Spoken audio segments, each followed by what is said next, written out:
Hola, hola, ¿qué tal? ¿Cómo estás? Bienvenido a Directo a tu CPU por Telestar Televisión Supercable Canal 3 y por Virtual Televisión, tu mejor alternativa a esta hora del día, en la que vamos a dar respuesta a algunas inquietudes de nuestros seguidores a través de nuestros medios que piden el análisis de lo que ha significado este primer discurso del presidente de la República del Perú, Pedro Castillo Terrones.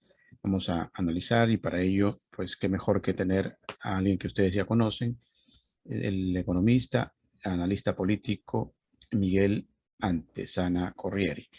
Él ha tenido la gentileza de acompañarnos para conversar un poco sobre estas últimas horas, específicamente el discurso, pero también un poco los entretelones alrededor de él. Y vamos a comenzar precisamente no con la profundidad del discurso como tal, sino de lo que significa tal vez la presencia, por ejemplo, de personalidades como el rey de España, mandatarios como el presidente Piñera, el presidente de Colombia, ¿no? Al margen de los presidentes que sí se pensaba que podían estar por la relación política que de alguna manera ha presentado el presidente Castillo. También hay gente que comienza a ver las imágenes bastante coloridas del look del presidente Castillo al estilo Evo Morales y a algunos pues les ha agradado, especialmente a sus seguidores, a otros no, todo lo contrario. Estos pequeños detalles pues también forman parte del discurso no hablado, ¿no? Y seguramente Miguelito, que es experto en este tipo de situaciones que más adelante se pueden presentar ya como desenlaces de alguna relación específica en la materia política, nos puede hablar al respecto. También el no tener gabinete, el no presentar gabinete, ¿no? Otro detalle, ¿no? Que no se ha dado en anteriores oportunidades. Tus saludos y gracias por participar, Miguel. Hola Jorge, buenos días. Muchas gracias por la invitación. Bueno, como tú decías, ¿no? Aquí hay muchos detalles que analizar, inclusive los que mencionaba hace un momento, ¿no? El tema solamente de la vestimenta, el tema de la presencia de los presidentes. Bueno, para empezar, en cuanto al tema de la presencia de los presidentes de la República, recordemos que en las últimas juramentaciones no tuvimos esa presencia porque fueron presidentes literalmente accidentales. En el caso de Vizcarra, que asumió la presidencia porque PPK renunció, no se pudo hacer todo este acto ceremonial con la presencia de presidentes de otros países porque en realidad fue una sucesión interna, por decirlo de alguna manera. Y en el caso de Merino, bueno, el tristemente recordado Merino, porque recordemos cómo asumió a través de una jugada del Congreso y que apenas duró 5 días, tuvo que obligarse a renunciar, y Sagasti también a su vez reemplazando a Merino. Entonces, esta presencia de los presidentes en una juramentación de un nuevo presidente como que recobra el hilo de esta normalidad, de esta transferencia de poder sin ningún sobresalto que ojalá sea un buen augurio. En cuanto a la vestimenta del señor Pedro Castillo, yo creo que adicionalmente, más allá de lo que se ha visto, sobre todo en redes sociales, porque es en redes sociales donde se ha manifestado abiertamente estas observaciones, y también uno que otro medio de comunicación social masivo, lo cual me llama mucho la atención porque también revela un poquito de ignorancia. El tema de Castillo, esto más que un tema de una tendencia ideológica, porque se hace similitudes con Correa, con Evo Morales, con ciudadanos de izquierda, inclusive, y aquí hay que mencionar que algún medio de comunicación lo abiertamente lo comparó con un traje de Venezuela, de Chávez y Maduro. Este es un tema cultural. En la vestimenta de Pedro Castillo, si nos fijamos también, él durante toda su campaña, él estuvo con su sombrero chotano y una que otra vez estuvo también vestido de manera elegante con esa chaqueta con la que vistió ayer. Esto no es exclusivo de Evo Morales. Es más, si ponemos a ver dentro del Perú, el gobernador de Arequipa, Ica, también tiene ese tipo de chaquetas y las ha vestido generalmente en sus actos oficiales. Por lo tanto, yo creo que eso revela también un poquito de desconocimiento, de ignorancia de cuál es nuestra identidad y la cultura peruana. Eso no es un traje boliviano, es un traje que está presente en los Andes peruanos también y es parte de su cultura, es parte de su identidad. Castillo no cometió ningún error de protocolo ni ningún mensaje subliminal al colocarse ese traje, sino que simplemente vistió algo que es autóctono también del Perú. Y específicamente, como mencionaba, el tema de la confusión de trajes y también revela ignorancia, un medio llegó a decir que Pedro Castillo usó el liquiliqui de Venezuela. El liquiliqui de Venezuela, que es un traje típico nacional de Venezuela, no tiene que ver nada con eso. Es un traje que tiene un cuello merú y que tiene una característica completamente diferente. Por lo tanto, aquí yo creo que también salen a relucir un poquito estos elementos clasistas, racistas, que han estado presentes en la segunda vuelta de la campaña electoral. Más allá de eso, yo creo que puede resultar hasta anecdótico y también marca la diferencia en la asunción de un presidente campesino que viene de las Andes, profesor rural, y yo creo que marca la diferencia con los presidentes que anteriormente hemos tenido, ¿no? Ajá. Y el hecho de no tener gabinete, ¿qué lectura le das a eso? Mira, para el día jueves, hoy jueves, tenemos presidente del Consejo de Ministros, según lo que se ha informado, va a juramentar en la Pampa de la Quinoa junto con esta juramentación simbólica que va a hacer Pedro Castillo.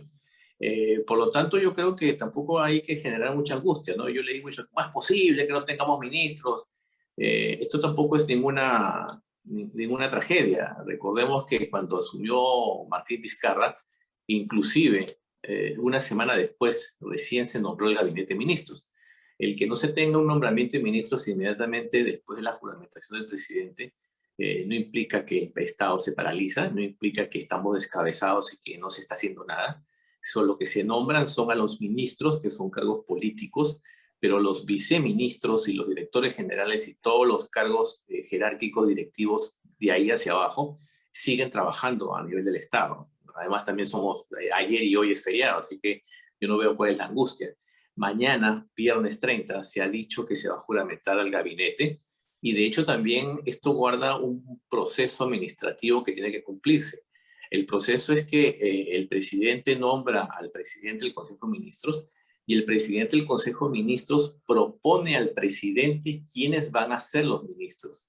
Entonces, obviamente que lo primero, lo más importante es tener presidente del Consejo de Ministros o presidenta, no tenemos idea de quién va a ser, y eso en teoría va a suceder el día de hoy, jueves 29, y ya mañana tendremos pues los ministros, quienes entonces ya también nos darán luces realistas de cómo va a ser el gobierno de Castillo en la ejecución, en la gestión pública, viendo el perfil de los que sean nombrados.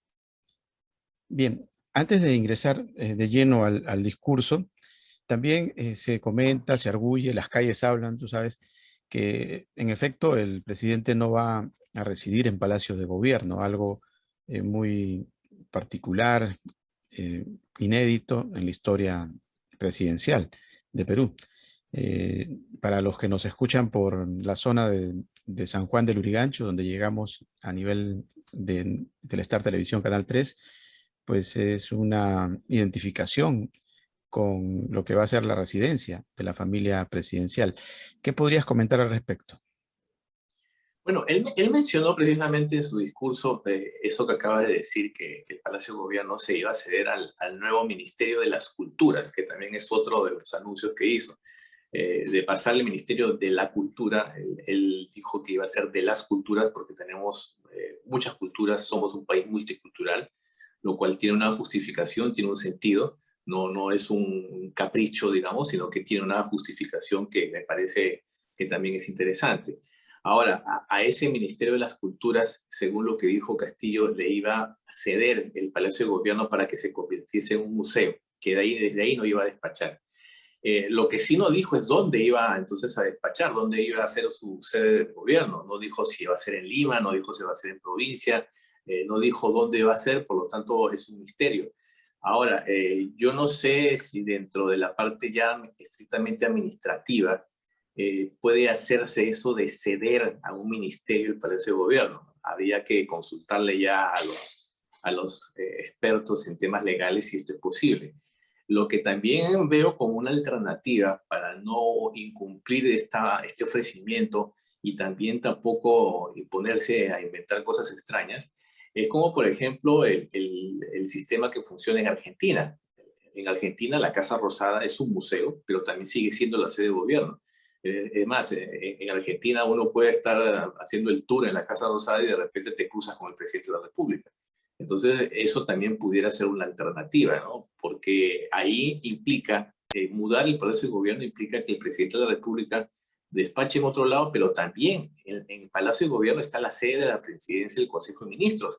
Entonces, ellos también tendrían que buscar dónde se van a mudar. Uno pensaría, ¿va a haber un intercambio? ¿Se van a ir a la sede del Museo de la Nación? ¿Será en el Ministerio de la Cultura? No tenemos idea, ¿no? Yo creo que es un gesto también simbólico, pero habría que ver finalmente, como te digo, más detalles de dónde va a despachar el presidente. Ujú. Bueno, parece que no estamos para más problemas, ¿no? Porque eso va a implicar una serie de situaciones que prácticamente fuera del libreto. Esperemos que no se vayan en aumento las problemáticas que ya tiene como tal el gobierno, el nuevo gobierno de Pedro Castillo. Bueno, él solo lo está planteando, ¿no? Esperemos que esté bien asesorado, al menos para que, como tú dices, pues se sepa pronto con tranquilidad cuál va a ser el despacho oficial del presidente. Tal vez sea en San Juan del Urigancho, podría ser algo que por ahí nos sorprenda más adelante.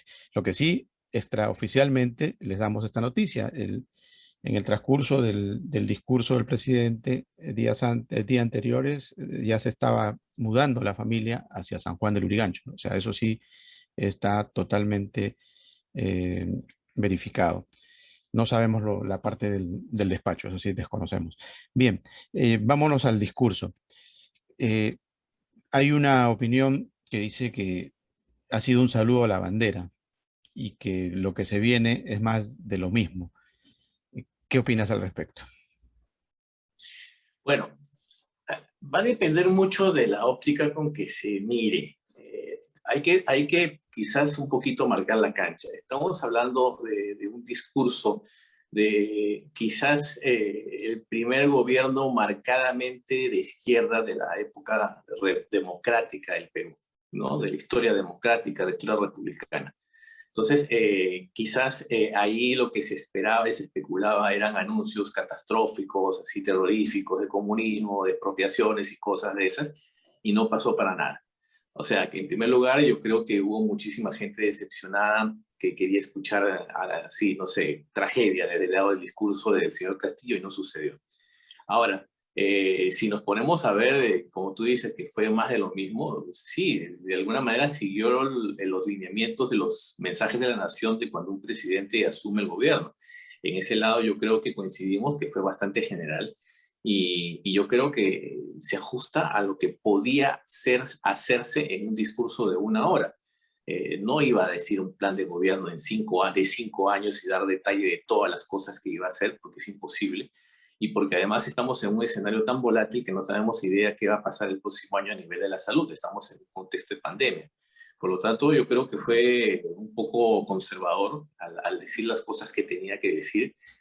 Ciertamente que ahí la gran duda viene por el lado económico, cómo se va a financiar alguna serie de propuestas que hizo, programas, inversiones, infraestructura, inclusive el pago de la deuda con el magisterio todo ese tipo de anuncios que implicaban números, obviamente que eso genera la duda y que esas dudas deberían ser respondidas por los ministros de los sectores correspondientes cuando sean nombrados. Yo creo que fue un discurso reivindicativo, de hecho empezó incluyendo a minorías excluidas, hizo un recuento histórico que llamó la atención, que fue interesante porque estaba presente el rey de España. Ahora, inclusive también he escuchado opiniones diciendo que qué barbaridad, ¿cómo es posible que haya dicho eso al frente del rey de España? Y yo digo, pero ni que el rey de España fuera un ignorante que no conociera la historia, él también la sabe perfectamente, y no solamente con el Perú, sino con todos los países que España conquistó en el siglo XVI. Fue un mensaje reivindicativo. yo creo que fue un mensaje también interesante que buscó tranquilizar en ciertos aspectos, como por ejemplo el tema económico, cuando dijo que no iba a haber expropiaciones, estatizaciones, que se iba a respetar la propiedad privada. En fin, yo creo que fue, como te digo, un mensaje bastante conservador, que en líneas generales se enfocó en las prioridades que tiene la salud, la educación y la economía. En seguridad mencionó también algo, el tema de los ronderos, que también es un tema polémico, que había que ver cuál es la propuesta en general, porque al ser lineamientos generales, lo que queda es solamente especular cómo se implementaría. Así como hace un momento hablábamos del tema de la sede para ese gobierno y estamos especulando, lo mismo ha sucedido con todos los demás aspectos, que eso es el encargado de explicarlo en detalle, el cómo se va a llevar a cabo, va a ser el presidente del Consejo de Ministros cuando vaya al Congreso a pedir el voto de confianza. Allí es donde comenzaremos a tener muchísimo más detalles, exposición de detalles de todos los planes del gobierno. Por lo tanto, ha sido pues un discurso protocolar, un discurso que ha dado las ideas de líneas generales y buscando la tranquilidad de los mercados, tanto financieros, económicos, pero también el ambiente político. Ajá. Para los economistas, y tú como economista debes de tener algún punto quizás coincidente o totalmente distinto. Algunos dicen que el programa de Castillo es la receta del Banco Mundial y que, por ejemplo, plantear 3.000 millones para los municipios, 700 en bonos para los ciudadanos. Bueno, ellos vaticinan que en 6 meses la situación económica va a estar estancada. ¿Tú cómo la ves dentro de 6 meses, de acuerdo a lo que ha planteado específicamente en materia económica? Bueno, en tema de los bonos, ahí no hay nada extraño porque de hecho, como tú dices, ¿no? En organismos internacionales recomendaron que tenían que darse bonos a la población excluida, a la población golpeada por la crisis, cosa que no se manejó de manera eficiente durante el gobierno de Vizcarra, sobre todo. Sagasti también trató de continuar, hizo la entrega de bonos a quienes no habían recibido anteriormente. Sin embargo, la ayuda estatal tiene que ser mucho más efectiva porque no lo fue durante la pandemia. Castillo también mencionó cómo se manejó Reactiva y que se enfocó específicamente a las grandes empresas.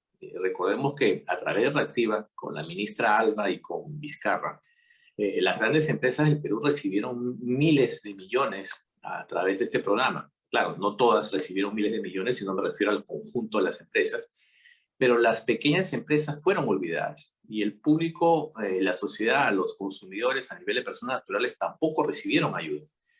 Por lo tanto, este reenfoque hacia las personas, hacia las MIPES, yo creo que es saludable, porque además él mencionó un punto importante que es cierto. Históricamente, las pymes, las MIPES, son los mejores pagadores que hay a nivel de deuda.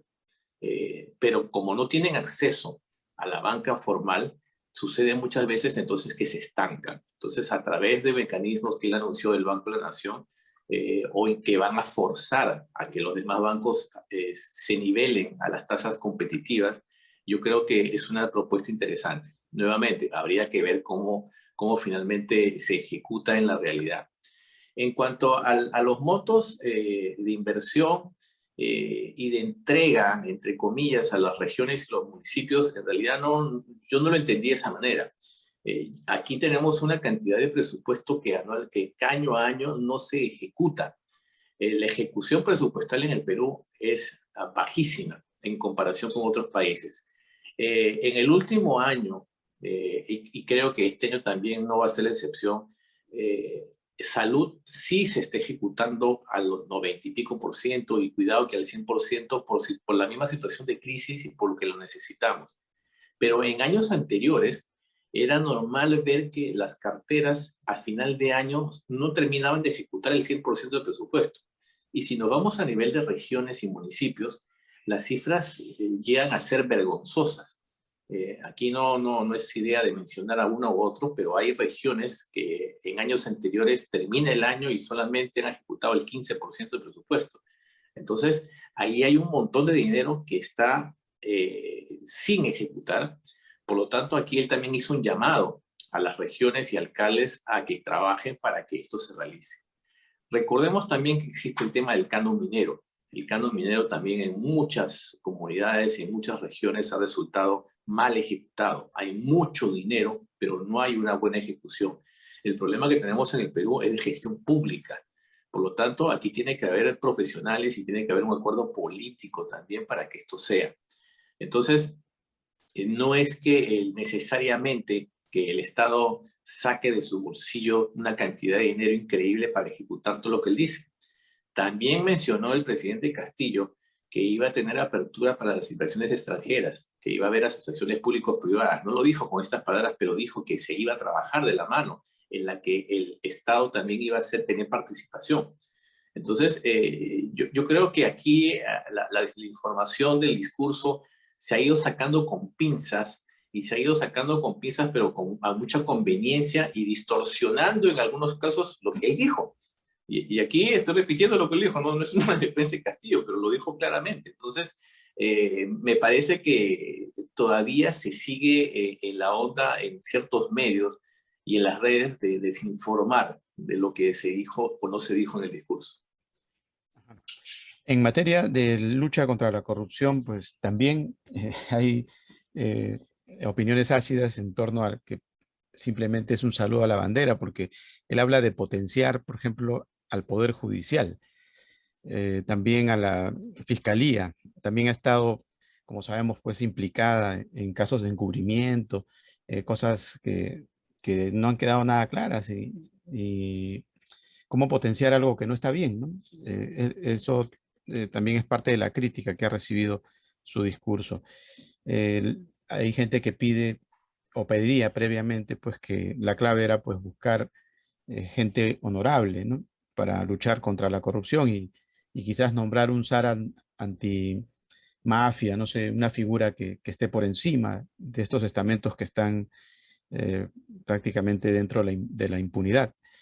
Bueno, ¿cómo ves tú esa lucha planteada, entre comillas, contra la corrupción por Pedro Castillo? Bueno, en lo que ha dicho es apoyar al Poder Judicial y al Ministerio Público, como tú lo has dicho, la Fiscalía, lo cual yo creo que ahí tiene que concretarse específicamente, supongo que a través de recursos, a través de apoyo. También recordemos que estamos hablando del Poder Judicial, es decir, estamos hablando de otro poder del Estado. Por lo tanto, el Ejecutivo no puede intervenir en el Poder Judicial y hacer cosas por más que uno quiera. Ahí tenemos que precisamente también saber que hay independencia de poderes. La forma en que el Ejecutivo puede apoyar al Poder Judicial, como dije, es a través de recursos, a la Fiscalía también, y de hecho la Fiscalía siempre ha pedido eso, que le den mayores recursos para trabajar. La Fiscalía necesita una mayor cantidad de personal, una mayor cantidad de fiscales. El Poder Judicial también requiere una cantidad de jueces probos, pero ahí no puede intervenir directamente el Poder Ejecutivo dotándola de gente. Lo que puede darles recursos para precisamente captar a más gente, entrenar a más gente, capacitar a más gente. Entonces, eso es lo que puede hacer el Ejecutivo. Medidas como tal para la lucha contra la corrupción, inclusive a nivel legal, le corresponde al Poder Legislativo. Ahora, ese Poder Legislativo puede legislar en la medida que el Poder Ejecutivo también haga propuestas de ley, pero quien finalmente legisla es el Legislativo, es decir, el Congreso. Entonces, aquí de nuevo, ¿no? Fíjate que precisamente hace unos minutos lo dije, ¿no? Se está levantando cosas que también revelan un poco el desconocimiento de cómo funcionan las cosas a nivel del aparato público. El presidente de la República, el Poder Ejecutivo, no es que puede ser el gran luchador contra la corrupción, pese a que otros presidentes lo habían dicho. Y recordemos a Vizcarra. Vizcarra también dijo exactamente lo mismo, que iba a ser la lucha contra la corrupción, y recordemos cómo terminó el señor. Además, vacado y además con sus anticuchos de corrupción cuando fue gobernador regional. Entonces, aquí nuevamente hay que esperar específicamente qué medidas desde el Ejecutivo puede hacer para esa lucha contra la corrupción, más que el ofrecimiento de apoyo. Y aquí tiene que haber una coordinación con el Poder Judicial. Es decir, sentarse con él, con la presidenta del Poder Judicial y decir en qué te puedo apoyar a nivel presupuestal, qué cosa podemos hacer para colaborar en conjunto y lograr precisamente eso. Pero aquí también hay una otra parte, como ya lo mencioné, el Congreso. Si el Congreso no aprueba las leyes correspondientes, o comienza a hacer modificaciones de última hora, como lo hizo el Congreso saliente, que modificó el tema de la colaboración eficaz, precisamente para que no vayan una serie de delincuentes a la cárcel. Entonces, ahí, por supuesto, ¿qué hacemos? De hecho, el presidente, o mejor dicho, algunos congresistas salientes le han pedido al presidente Castillo que observe esa ley, porque no ha sido promulgada todavía. Y ojalá Castillo, con los asesores que tenga, haga eso, observe esa ley, porque entonces eso precisamente va en contra de la lucha contra la corrupción. Así es. Bueno, algunos pedían tal vez alguna figura similar a la planteada por Bukele en El Salvador, ¿no? Ser un poco más directo y a tono con su tribuna, ¿no? Porque su tribuna le exige a él que sea un poco más radical, ¿no? Y parece que el discurso de ayer Pero fue un poco más suave. fíjate cómo está, pero ojo, fíjate cómo está ahorita Bukele. Bukele, que empezó con mucho apoyo popular, ahorita ya se está cayendo el apoyo popular porque ya está teniendo sus aires de dictador. Y ya le entró el tema de gustarle el poder y ya está cometiendo abusos. Entonces, cuidado también con estas personas que se les sube rápidamente el poder a la cabeza y creen que son todopoderosos. Entonces, es un caso interesante el que mencionas, porque si bien Bukele rompió la política tradicional en su país, hoy está teniendo aires de dictadorzuelo. Así que cuidado también con ese tipo de cosas. Ujú. Bueno, alguien que también ha sido siempre mencionado es el recordado para algunos con bastante, tal vez, tristeza, en especial los venezolanos, Hugo Chávez Frías, ¿no? Y para sus seguidores, pues, que están en la línea de lo que es este tipo de procesos revolucionarios, pues él hablaba del el poder que ayer se mencionó, emana del pueblo, no del Congreso, ¿no? Y que Castillo plantea, pues, recurrir hasta lo último a las instancias democráticas, o sea, al Congreso, para pedir, por ejemplo, esa asamblea constituyente, esa nueva constitución política. Eh, ya se ha visto de que los partidos políticos que previamente estaban en contra, pues simplemente se han ratificado en su posición y parece que no hubiera mayor camino. Sin embargo, en su discurso él apuesta porque lo va a conseguir, dice, ¿no? A través de este Congreso. Eh, Quizás estemos ante simplemente una especie de pasar el tiempo y tratar de complacer a la tribuna, pero en el fondo él sabe que eso es imposible o tú ves que hay factibilidad detrás de todo esto. ¿No sería más fácil, por ejemplo, también opinan algunos, recurrir al artículo 307 de la Constitución anterior del 79 y invalidar todo lo que se vivió con esta del 93? O sea, adiós a la existencia de corrupción de Toledo, Humala, PPK, Sagasti, Alan García, ¿no? Y volver a la Constitución del 79 sería más rápido incluso para poder ir a las instancias económicas que no figuran en esta Constitución del 93, ¿no? Porque la principal diferencia entre la del 79 y la del 93 es precisamente el desfalco económico que te ha permitido esta Constitución del 93 al Estado. ¿Cómo verías esa situación ante el planteamiento de algunos especialistas en la materia? A ver, lo que ha planteado Castillo en el mensaje a la Nación es, en pocas palabras, le ha pasado la pelota al Congreso en cuanto al tema de la Asamblea Constituyente y el cambio o reforma de la Constitución. ¿Y cuál ha sido el camino que él ha planteado? Y aquí es importante también precisamente aclarar a quienes nos escuchan, quienes nos ven, cuál es el camino, porque algunos no lo han entendido. Eh, Esta constitución, la vigente, la del 93, está blindada a sí misma. Cuando se hizo, se blindó a sí misma y solamente prevé los cambios y reformas a través del Congreso de la República. Es decir, si yo quiero hacer una reforma constitucional, tiene que aprobarse en una legislatura ordinaria y después en otra legislatura, o sea, 2 legislaturas ordinarias seguidas. O sea, es una opción. La segunda opción es que la reforma se apruebe en una legislatura ordinaria y que en vez de ir a una segunda legislatura, se vaya a referéndum popular y la gente lo apruebe. Este segundo escenario que estoy diciendo ya se hizo, y se hizo con Vizcarra. Es decir, Vizcarra planteó una serie de reformas, entre las que, si recuerdas bien, estaba la no reelección de congresistas, y luego se fue a referéndum. Y la población aprobó la reforma a la Constitución. Sin embargo, la Constitución no prevé la fórmula para cambiarla completamente, sino simplemente reformarla, ponerle parches a la misma, pero no cambiarla completamente. Como la Constitución no prevé eso, lo que ha planteado Castillo es precisamente una reforma constitucional para que a esta misma se le agregue un artículo para que pueda reformarse vía Asamblea Constituyente. Eso es lo que él ha planteado.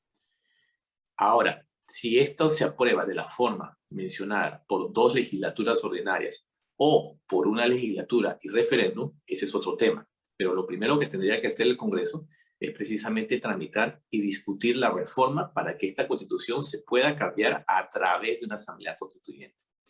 Entonces, este escenario, fíjate que puede tomar, por un caso, 2 años, porque si son legislaturas ordinarias 2 seguidas, es 2 años seguidos, o pudiera ser año y medio por lo menos, porque es una legislatura y después referéndum.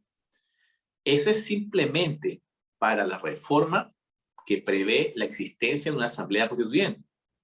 Porque vamos a suponer, en el escenario que se resulte positivo para Castillo, que eso se dé, que finalmente la Constitución actual prevea su cambio a través de una asamblea constituyente. Después de eso, entonces, tendría que haber una ley por el Congreso para que se convoque a un referéndum, o no, ni siquiera a un referéndum, para saber si la gente quiere que la Constitución se cambie vía Asamblea Constituyente. Y después que si resultara positivo ese referéndum, entonces se convocaría a elecciones para esa Asamblea Constituyente. Entonces, ya para eso estaría terminando su gobierno prácticamente, ¿no? Estaría un poco más de la mitad. Estaría un poco más de la mitad, y generalmente una Asamblea Constituyente tiene un año para hacer la Constitución. O sea, y los robos continuarían amparados en la Constitución del 93, o sea, no habría manera de evitarlo. O sea, eso se supone que la nueva Constitución es precisamente para blindar algunas situaciones que están fuera de foco, ¿no? Bueno, ese también es un parte del discurso político que también ha entrado en contradicciones tanto la derecha como la izquierda. Porque hay muchas cosas que el presidente Castillo puede hacer como política de gobierno, como política económica, para, como tú dices, evitar que se sigan los abusos económicos, y no necesita reformar la Constitución. Ahora, hay otra serie de temas que quizás sí, lo que él tampoco ha dicho, cuáles son los grandes cambios que se va a hacer. Si nos ponemos a revisar la historia en América Latina, no solamente en el Perú, en América Latina, cuando se hacen cambios de constitución, las nuevas constituciones son más o menos el 60-70%, contienen las mismas cosas que la anterior. Entonces, aquí tampoco es que habría un cambio radical en el tema del ordenamiento jurídico. Habría que ver a dónde se apunta, y eso también sería parte de la campaña del sí en algún momento, si se convocara un referéndum para que la Asamblea Constituyente exista. Entonces, el presidente Castillo puede hacer desde ahora algunas medidas, tomar de gobierno, para que entonces evitar los abusos. De hecho, en el mensaje lo dijo. Mencionó específicamente a algunos sectores en particular. Habló de las medicinas, habló de las tasas de interés en los bancos, y habló de otro sector que no recuerdo en ese momento, y sí se pueden hacer medidas para evitar eso. A través por ejemplo, del Banco Central de Reserva, el Banco Central puede, por ejemplo, establecer bandas para que las tasas de interés no sobrepasen eso. Eso se puede hacer inmediatamente en coordinación con el Banco Central de Reserva. No necesitas un cambio en la Constitución. El tema de las medicinas, también puedes prender regulaciones. Eso no quiere decir control de precios, ojo, que también de hecho él dijo que no iba a hacer control de precios, pero sí puedes poner regulaciones. Es una grosería que un paracetamol te puede costar $1, pero en la clínica te cobran 30 soles. Entonces, ese tipo de cosas se pueden hacer sin cambio de constitución, inmediatamente, a partir de mañana. Bien, en líneas generales, entonces nos encontramos frente a un discurso que creo que da para más análisis, ¿no? Hay que esperar los hechos que concuerden un poco con las esperanzas que tiene el pueblo en líneas generales, valga la redundancia, de uno y otro bando, ¿no? Porque hay un pueblo que está adversándolo, ¿no? Y hay un pueblo que lo está apoyando. Esta figura, ya para ir cerrando, eh, algunos también comentan que en efecto, cuando abordas un gobierno, pues ya debes tener tu gente para que asuman los ministerios, ¿no? Y este compás de espera del gabinete nos hace pensar un poco en que primero no se tenía preparado todo esto, como todos sabemos, pues él ha sido prácticamente el outsider, ¿no? Y, o sea, obedece un poco también a una circunstancia lógica, ¿no? Que se le ha presentado de la noche a la mañana, ser el presidente de Perú. Pero recordemos que para el caso venezolano, Hugo Chávez en sus primeros años de gobierno tuvo que nombrar a ministros prácticamente de la oposición, ¿no? O sea, no tuvo otra opción. Él mismo lo comenta y dice, bueno, mis aliados o mis más cercanos pues no tenían experiencia. Yo mismo no tenía experiencia de gobierno, no sabía ni dónde estaba. Al día siguiente amanecí en Washington, ¿no? Se lo llevaron el grupo de los que siempre estuvieron en el poder, ¿no? Y le pasaron la lista de quienes podrían ser o deberían ser los presidentes o los ministros. Y efectivamente él nombró a varios de ellos como ministros de Estado, ¿no? Incluso en petróleo, ¿no? Que era la parte fuerte del gobierno de Venezuela. ¿No crees que esté pasando algo similar y que no nos sorprenda que efectivamente pues tengamos a Pedro Castillo rodeado de ministros de otras esferas ideológicas y que más adelante esto no quite que aparezca el revulsivo que esperan sus aliados, ¿no? El que vaya contra todo, ¿no? Y al final, pues, plantee el cambio, el viraje radical, como le pasó al presidente Chávez. Simplemente te menciono como ejemplo, ¿no? Para aquellos que están detrás de esa situación, ¿no? De ese análisis. Sí, yo coincido contigo en la primera parte, en la que él no tenía idea de que iba a llegar a la segunda vuelta, mucho menos idea de llegar a ser presidente de la República. Por lo tanto, equipo técnico, digamos, que rodeara, no tenía. Era evidente que no tenía. De hecho, lo pudimos evidenciar también en el debate técnico que hubo hacia la segunda vuelta electoral. Tuvo que buscarse a gente que lo apoyara, tuvo que buscarse a personas que supieran del tema. O sea, en ese lado coincidimos totalmente porque fue así. Sin embargo, también recordemos que hay otro hecho importante. Desde el 6 de junio, cuando son las elecciones y él resulta electo, Keiko Fujimori y Fuerza Popular emprendió una serie de torpedos que precisamente entorpecieron la proclamación de Pedro Castillo como presidente de la República.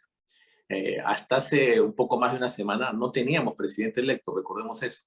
Por lo tanto, si bien él es cierto, él podía ir previendo e ir armando equipos e ir armando gabinetes, tenía que ser, digamos, en una discreción absoluta y tenía que ser lo más, hablando coloquialmente, caleta posible, porque no había sido proclamado presidente. Entonces, ¿de qué vas a armar el gabinete si todavía ni siquiera sabes que eres presidente?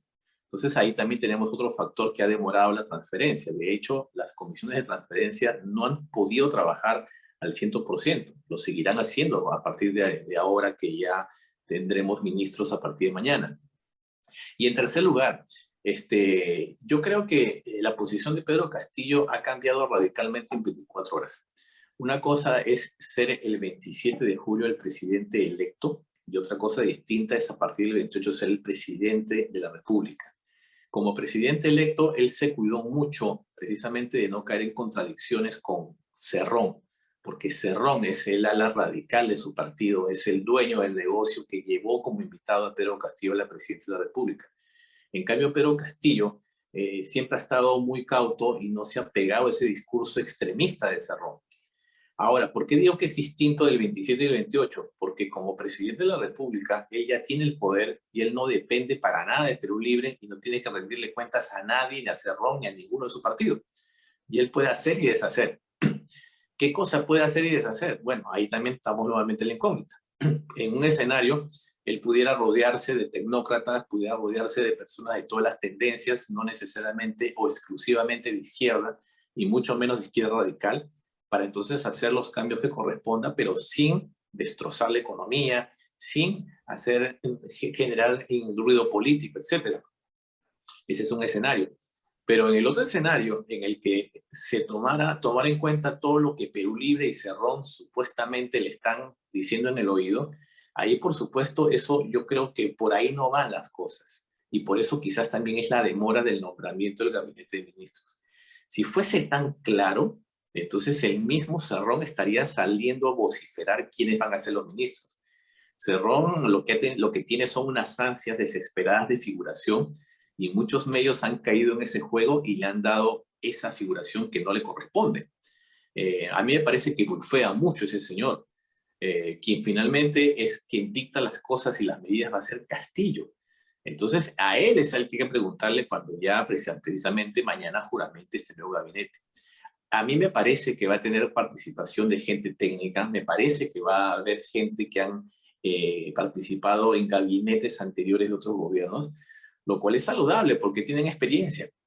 Ahora, prever que después se va a convertir en un presidente como fue Chávez en su momento, eso ya también me parece un poco tirado por el lado de la fantasía. Porque tú recordarás también, Jorge, que el modelo y toda la historia de Chávez fue distinta. Chávez tuvo un proyecto político-militar desde mucho antes de pretender la presidencia. Chávez también fue un golpista. Él intentó y tuvo dos intentonas golpistas. Él pretendió primero llegar al poder a través del golpe de Estado. ¿Pero por qué pretendió eso? Porque era un proyecto militar. Y de hecho, ese proyecto militar se mantuvo ya en el poder y los que lo acompañaron desde muchísimos años antes, después llegaron al poder a través de los ministerios y todas las cosas, porque ellos siguieron en carrera militar. En el caso de Castillo, no. En el caso de Castillo, lo que tenía es el apoyo de los ronderos de toda la vida, y no puedes comparar los ronderos con el ejército peruano. Y él ha llegado a la segunda vuelta con el 18%. Chávez no. Chávez llegó con un arrasador 60 y pico por ciento la primera vez, porque la gente también estaba harta de la política, de la política venezolana, del bipartidismo venezolano. Entonces, las comparaciones tienen que basarse en la historia y tienen que basarse en los hechos, y la historia es completamente diferente. Lo único en que tienen similar es que ambos ofrecieron una nueva constitución. Sí, ciertamente es así. Pero llegar a pensar que Castillo tiene la posibilidad de hacer lo que hizo Chávez es imposible, porque hay un Congreso que es totalmente opositor y porque tenemos un ordenamiento económico que no le permite hacer eso. En el caso venezolano, la Constitución sí permitía todo eso que de esta Constitución no lo permite. Entonces, fíjate que hay una cantidad de cosas que podemos estar 2 días hablando y al final nos daríamos cuenta que políticamente no es posible eso hacerlo. Ajá. Bueno, quizás el más cercano sería Evo Morales, ya que está planteando por ahí algo pluricultural, ¿no? Relacionado un poco con el discurso de Evo. Y de alguna forma, pues quizás el hecho de desconocer el poder que te mencionaba para el caso de Chávez, pues es similar al de Pedro Castillo. Efectivamente, el hombre amaneció. En el caso de Castillo no se lo han llevado a Nueva York todavía, ¿no? Pero Chávez amaneció al día siguiente de haber llegado al poder, pues se lo llevaron en un avión para allá y lo intentaron comprar y lo compraron, lograron prácticamente evitar de que se lanzara a su proceso revolucionario. Pero también eso le dio la pausa para lo que efectivamente pues puede pasar con Perú, ¿no? Que necesitamos, por ejemplo, si quieren cambiar la constitución, estamos hablando de más de mitad de su gobierno, ¿no? Algo similar a lo que pasó por allá, ¿no? Se convocó a la Asamblea Constituyente hasta que finalmente se cambió la constitución de Venezuela. Para el caso peruano se van a perder también 2, 3 años o 4 años, de repente casi gran parte del gobierno de Castillo, y la ley no es retroactiva, o sea, nada se va a poder impedir que se siga ejecutando con la Constitución del 93. Y recién a partir del momento en el que esté esa nueva Constitución es que entraría en vigencia prácticamente las variables, por ejemplo, para renegociar los contratos mineros. Se está planteando eso. Y sabemos que lo que se vendría es una multa considerable, ¿no? En Venezuela dicen, o los que son seguidores del chavismo dicen, bueno, simplemente no pagamos al CIADI, ¿no? Y se acabó el problema. pero eso sí tiene implicancias. Me gustaría que expliques un poco qué pasa si entramos en esa figura de renegociar el contrato minero y que entremos en un conflicto internacional con el CIADI. ¿Qué pasaría, Miguel? A ver, el CIADI es una instancia internacional cuando no se han podido llegar a acuerdos a nivel del país. Es decir, la relación de una concesión minera de un inversionista extranjero, si no llega a tener un acuerdo con el país, entonces si se siente agredido, si se siente que sus derechos han sido vulnerados, recurre primero a una instancia nacional y si no, recurre a una instancia internacional. Pero este es un camino extremo y también es un camino largo. No es que tú recurras al CIADI y que en 2 días tengas una respuesta. Eso también recorre también bastante tiempo. Ahora, un inversionista extranjero instalado en el sector minero específicamente, no es que levanta 4 cositas en una carpa y se va de un día para otro. Cuando ya tenemos una cantidad de inversiones extranjeras instaladas durante muchos años, el dejar pues una inversión no le conviene. Y si está aquí es porque precisamente todo lo contrario, porque le conviene. Siempre se argumenta que las concesiones mineras en el Perú son las que más pagan impuestos en toda Latinoamérica. Sin embargo, estas cifras también hay que verlas con mucho cuidado. Una cosa es el monto nominal de recaudación y otra cosa realmente es cuántos entra al Estado, porque también las concesiones mineras tienen muchísimas excepciones y las empresas también tienen muchísimas excepciones que hacen prácticamente hasta devoluciones de impuestos. Entonces, ese tipo de cosas, como dije también hace unos minutos, no necesariamente tienen que cambiar a través del cambio de la Constitución. Eso simplemente lo puedes trabajar a nivel del cambio impositivo. Y los temas impositivos son temas de política económica, son temas que se puede trabajar con la SUNAT, con el Ministerio de Economía y Finanzas, y no necesariamente con una Constitución. Entonces, ahí nuevamente hay que ver cuál va a ser el planteamiento que haga el presidente del Consejo de Ministros ante el Congreso y específicamente cuál va a ser la posición de quien ocupe la cartera de Economía y Finanzas.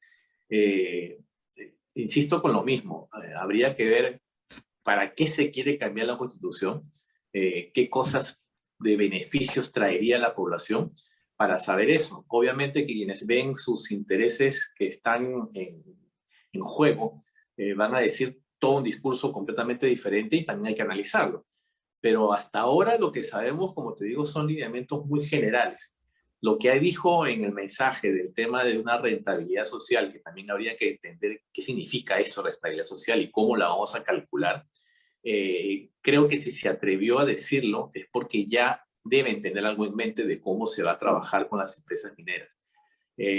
También recuerdo que mencionó una frase, que los actores se tienen que adaptar a los escenarios y no al revés, lo cual me parece interesante porque generalmente las concesiones mineras siempre han tratado con uno de las pautas y el tema ambiental ha sido prácticamente ahí sí un saludo a la bandera. Por lo tanto, hay muchas cosas que se pueden hacer desde ahora sin cambio de constitución. Bien, bueno, lo que nos espera es simplemente continuar analizando el caso peruano, porque tiene muchas variables y varios vacíos, incluso de explicación económica, por, sobre todas las cosas, incluso de explicaciones políticas que podrían ser el viraje que espera eh, una y otra parte, los que siguen a Castillo desde el punto de vista radical y aquellos que esperan que bueno, simplemente sea un gobierno a tono con los tiempos actuales, donde hay que gobernar absolutamente para todos, ¿no? Porque la constitución, por ejemplo, de Venezuela, que se planteó en su momento, como podemos expectar el país actualmente, pues, ¿dónde está la constitución, no? ¿Dónde está ese cambio en el papel? Si tenemos un país prácticamente atosigado de inflación, de desgobierno, en líneas generales. Eso también habría que darle una lectura con bastante detenimiento. Ya para terminar, a manera de despedida, Miguel, haz un esfuerzo de econometrista, ¿no? Y seguramente lo has hecho con tus variables, aproximadamente, no sé, 15, cuántas tú le pones para las tendencias al 2026. ¿Cuál sería tu vaticinio. Hay gente que dice, oye, voy a ir al que lee la suerte, ¿no? Y él me va a decir qué va a pasar con el presidente o con el país. Pero los que sí saben, sin necesidad de llegar a estas instancias de totalmente de la suerte de las cartas y no sé, de la bola de cristal, pues son los economistas. Tú como economista, ¿cómo lo ves al Perú en el 2026 a manera de despedida? Y es probable que el dólar vuelva a su cauce después de este discurso, ¿cómo lo ves? A ver, para tranquilidad de nuestra ama de casa, de nuestra gente. A ver, si nos ponemos un poquito en esoterismo político, esoterismo económico, yo creo que los mensajes que se dieron ayer han debido tomarse de manera tranquilizadora, porque fueron directamente a los mensajes de campaña. Él habló de no expropiaciones, de no estatizaciones, de respeto a la propiedad privada. Por lo tanto, ahí muchos de los mitos que se tejieron en torno al Castillo deben haberse caído inmediatamente.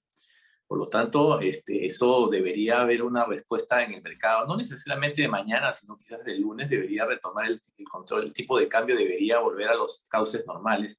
Y los cauces normales no quiere decir que caiga a 3.50, ¿no? El tipo de cambio ya estaba rezagado desde hace muchísimo tiempo. Eso es algo que también mucha gente no decía. Si nos ponemos ¿Tres hace cuánto un sería? año no, debe estar hasta en 4, puede ser. O sea, no sea extraño. El tipo de cambio en el caso peruano ha estado estancado durante muchísimo tiempo. Ciertamente que la estabilidad económica y el desarrollo económico hace que el tipo de cambio se mantenga estable, eso es cierto. Sin embargo, si tú te pones a preguntarle a los exportadores qué opinan del tipo de cambio alto, ellos están felices, porque mientras más alto sea el tipo de cambio, ellos van a recibir más soles por lo que están vendiendo. Entonces, no se está tomando en cuenta la realidad del tipo de cambio, cuál debería ser el nivel real del tipo de cambio. Yo creo que está en los niveles normales, entre 3.95, 4 soles, de repente es lo normal. Que pueda bajar un poquito hasta 3.90, me parece bien. Tampoco es un trauma porque lo que creo sí es que ha habido muchísima especulación. Ha habido un alza de precios injustificada. El dólar ciertamente tiene incidencia en los bienes importados, pero no todo lo que tenemos en la economía peruana es importada. Y hemos visto que una cantidad de precios ha habido especulación y ahí es donde también tiene que intervenir el Estado. No el gobierno, el Estado tiene que intervenir y regular y evitar estos abusos. La gasolina ha subido tremendamente por factores externos, pero también por factores internos como el dólar. Pero hay otros en la canasta básica. Vemos que, por ejemplo, el precio del aceite se ha disparado sin ninguna justificación. Ahí tiene que intervenir el Estado. Y no estamos hablando de control de precios, ojo, estamos hablando de regulaciones para evitar esta serie de abusos. Se puede ver la cadena de distribución y te das cuenta que ahí no hay justificación para que suba el precio. Pero bueno, yendo a lo que me preguntabas, ¿qué puede pasar de aquí al 2026? Va a depender mucho de cómo enfrentemos y salgamos de la pandemia. Recordemos eso. Estamos hablando de un gobierno que también asume situación de emergencia. Así como estuvo Vizcarra, así como estuvo Merino en sus 5 días, así como estuvo Sagasti, Castillo también está en gobierno de emergencia. Estamos en un estado de emergencia. Estamos en pandemia. Por lo tanto, no podemos pretender que tenga un crecimiento económico brutal este y el próximo año, sino al contrario, lo que va a tener que hacer él es estabilizar, tratar de llevarnos a la antigua normalidad. Y digo tratar porque yo creo que va a ser difícil, hemos cambiado muchísimo, pero él va a tratar o debería tratar de llevarnos a esa antigua normalidad y estabilidad económica. Si terminamos el 2026 volviendo a esa antigua normalidad, pero me refiero desde el punto de vista estrictamente económico, yo creo que haría bastante. Si terminamos con un crecimiento económico por lo menos sostenido, ¿no? No solamente estar en esa línea recta, sino que con una ligera subida, yo creo que ya sería bastante. Pero va a depender no solamente del gobierno, sino va a depender mucho de los agentes económicos, de la confianza que tengan en lo que se vaya a hacer. Y si hay realmente ese apoyo a las pequeñas empresas, a las personas en sí mismas, que ciertamente han sido los grandes abandonados en muchos últimos años, yo creo que sí pudiéramos tener un crecimiento económico importante, sostenido en los próximos 5 años. Ahora, a nivel político, él ya por lo menos dijo que no se va a reelegir, que se va a su casa, se va a su campo a volver a sus labores docentes. Y eso se va a traducir en el escenario que si se modifica la Constitución, simplemente que no se agregue la reelección presidencial. Eso sería simplemente lo más tajante y que callaría la boca a cualquier persona, porque lo que dicen es que el señor se quiere perpetuar, que quiere ser un Maduro, un Chávez, pero si la Constitución, en el escenario que se cambie la Constitución y esa nueva Constitución dice que no hay reelección, entonces ya pues se acaban todos los temores y simplemente la alternancia democrática. Bien, hemos tenido a Miguel Antesana Corrieri, economista y analista político. Te agradecemos, Miguelito, y seguramente para una próxima sesión pues vamos a solicitar tus servicios porque nos permite de alguna manera vaticinar lo que se viene y también analizar un poco a fondo lo que pasa, porque a veces la gente no termina de entender este tipo de discursos no tan claros, ¿no?, que los políticos suelen lanzar a las tribunas simplemente para tranquilidad del pueblo, pero detrás del gran discurso, de la gran arenga, pues hay realidades inevitables, ¿no? Y para eso están los economistas, para eso están los analistas políticos, para que nos den a entender con detalles qué debemos hacer y de qué manera debemos de tranquilizarnos también. Por ejemplo, en materia económica, ya lo han escuchado ustedes a Miguel, no hay que exagerar en la preocupación.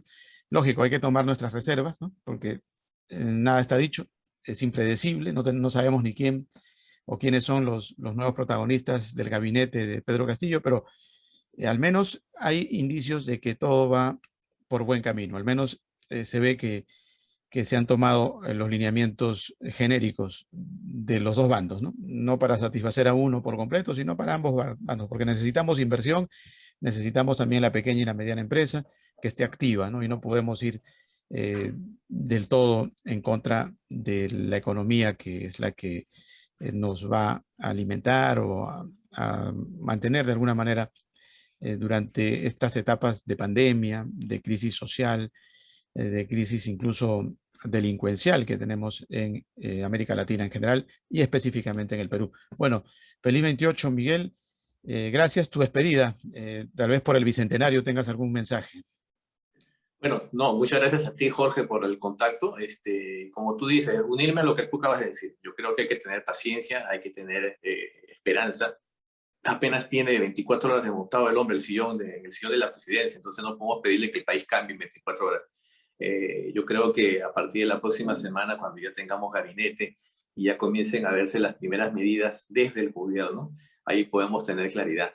Yo creo que si algo debemos aprender o algo debemos haber aprendido de esta segunda vuelta electoral, es que no debemos prestar atención a los cantos de sirena, que debemos contrastar y verificar siempre la información y no creer pues en fantasmas, no creer en cuentos de sirena, sino que ser muy realistas. Si estamos llegando a este bicentenario con un presidente con este perfil, yo creo que es por algo. Yo creo que es por algo y tenemos que aprender precisamente porque hay muchos problemas que atacar más allá de la economía, más allá de la salud. Se ha evidenciado el tema del clasismo, el tema del racismo. Hay otra serie de problemas relacionados con ello. Yo creo que también es la oportunidad para atacarlos, para desterrarlos, porque no todo también es de economía, también en la parte social hay que verlo porque es importantísimo. Así que nada, un saludo a todos tus televidentes, a tus escuchas y a ti, por supuesto. Que tengan un feliz 28 y feliz bicentenario. Gracias, Miguel. Bueno, todo sea felicidad. Recuerden, la cita es por Telestar Televisión Supercable Canal 3 y por Virtual Televisión. Chao, hasta la próxima. Gracias, Miguel. Chao.